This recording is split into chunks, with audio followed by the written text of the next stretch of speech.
Hello there, Instructor Bird here. I wanted to take a look at the SEC website so we can do some database research on cybersecurity incidences. And that will basically show you, for example, on my channel here, you will find at least a minimum of two websites that I have, or two YouTube videos. The first YouTube video I have is Hackers Affecting 550 Million Ticketmaster Customers. How did I get this information? Well, I used the SEC database research online. Another website I have is AMD Reports a potential cyber attack, as well as other searches. I have so many searches on the SEC database that I haven't even uploaded to YouTube at all. But I want to give a quick demonstration of what it looks like to do a particular research on their website. I have some notes that I have here in a text editor.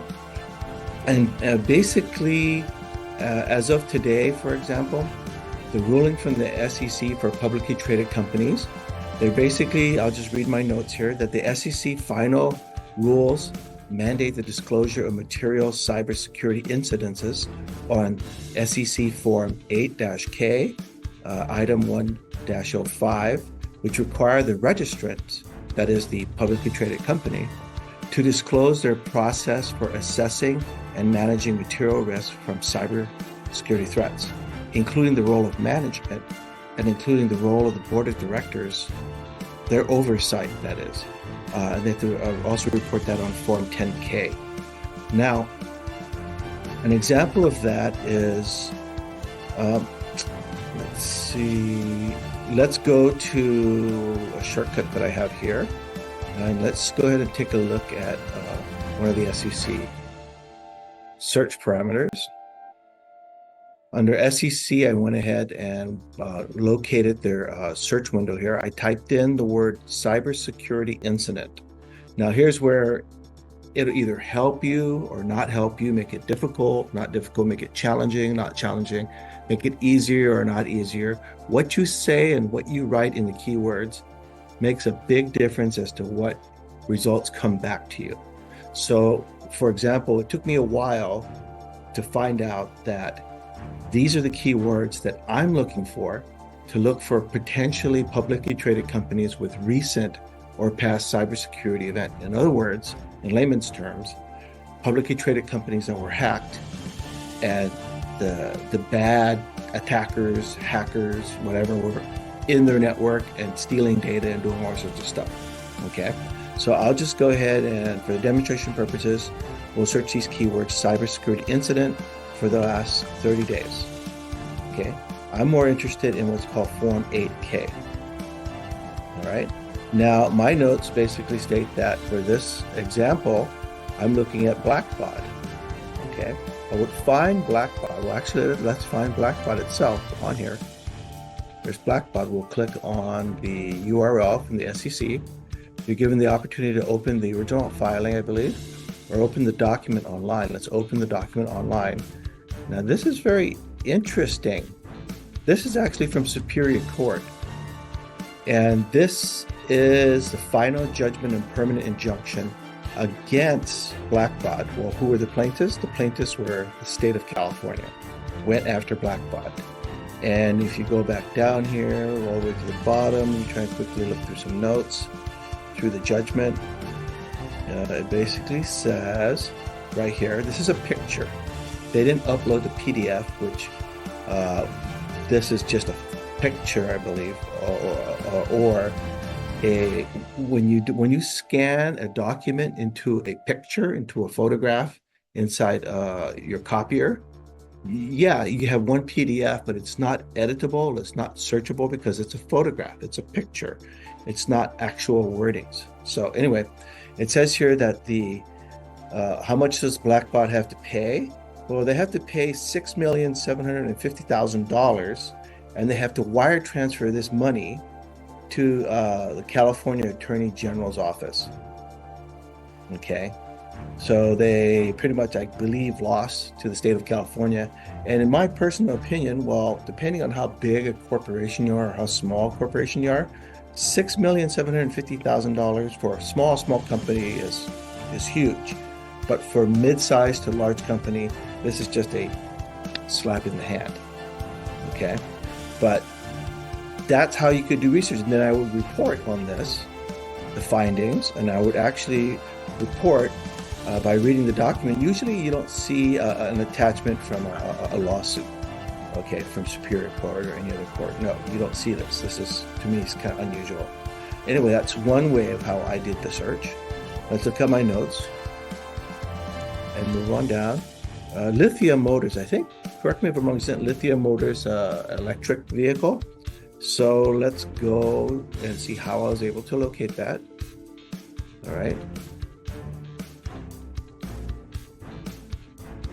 I still use cybersecurity incident last 30 days. I'm looking for L. There it is right there. Lithium Motors. Let me click on the 8K current report. I have the option of opening the original filing or opening the document online. Okay. And then I usually see how I'm able to highlight this. So this is not a photo. This is actual. I like it when it's like this. So what I do is I don't read anything anymore. Maybe I'm getting lazy.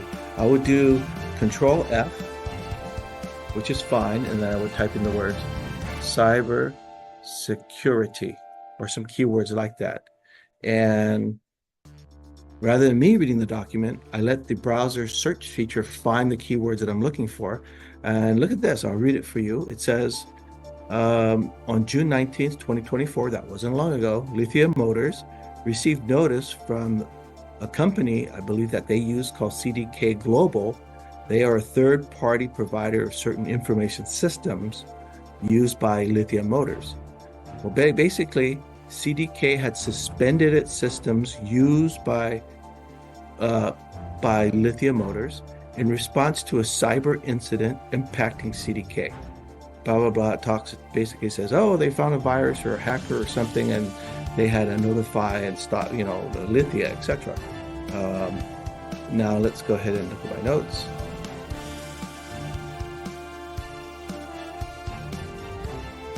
And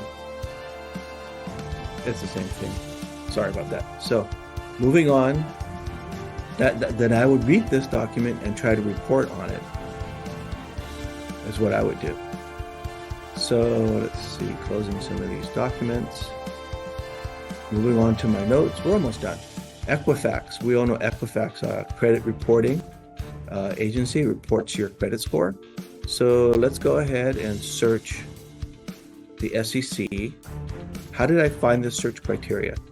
Well, it looks like I used the word cybersecurity incidents. I went back 10 years in my search, and I was more interested in Form 8K. So I made sure I'm under the Form 8K. And the company that I found at that time is Equifax. So why don't we just go ahead and look for Equifax? There's a whole bunch of them. Equifax. I don't remember which one of these I opened. But basically, if you open the document, and hopefully it's not a photograph, I'm glad. I can do Control F for find and cybersecurity incident. The word cybersecurity in this browser keyword search comes up 61 times. That's kind of crazy. Why 61 times? Well, let's just keep searching down the document as we go. But let's pretty much manually scan to their financial information. Let's see.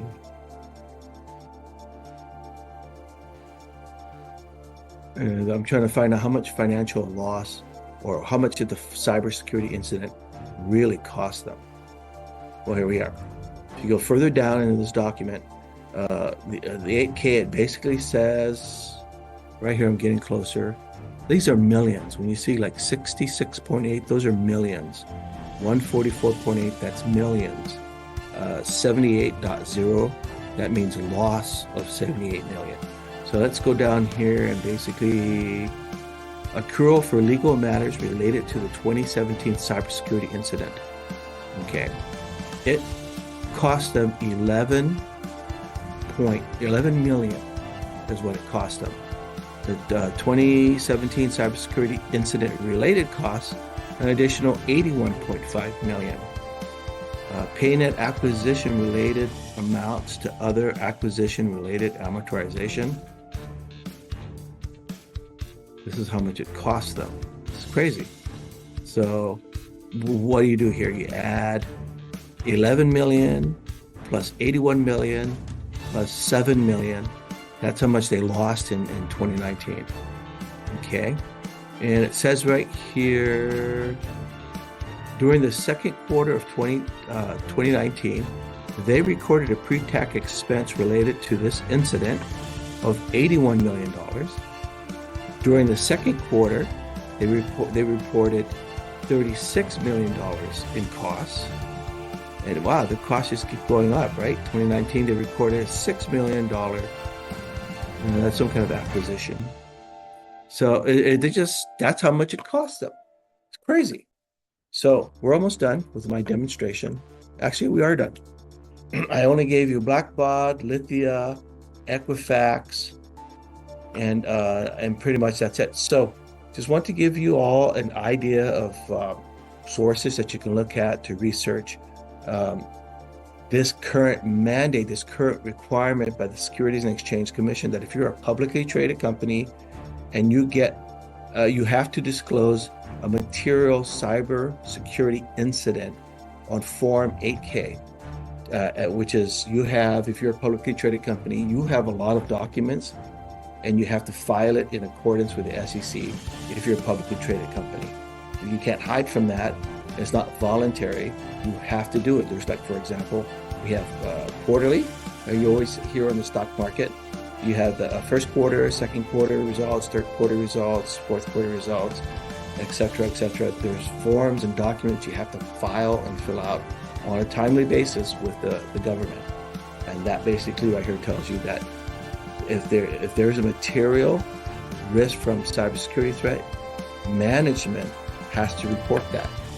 Not only that, they also have to include the role of management and the role of the board of directors, oversight, and how they can mitigate these risks and what are they doing. And sometimes when I read these SEC filings and I read through different public companies' documentation, usually I see when a cyber incident happens, they give you the date, when it was, did they get to the corporate network system, what possible data were stolen, and sometimes I would read crazy stuff like social security numbers, date of birth, all kinds of stuff. When it's a hospital or medical facility and there's a breach, oh my gosh, the bad intruder, hacker, bad person had access data to a lot of people's medical records, including where they live, social security numbers, and in some cases, health records, information about private, information that's contained in their health records. And that's scary stuff. And it just goes on and on and on. Anyway, I'll go ahead and pause and keep this video short.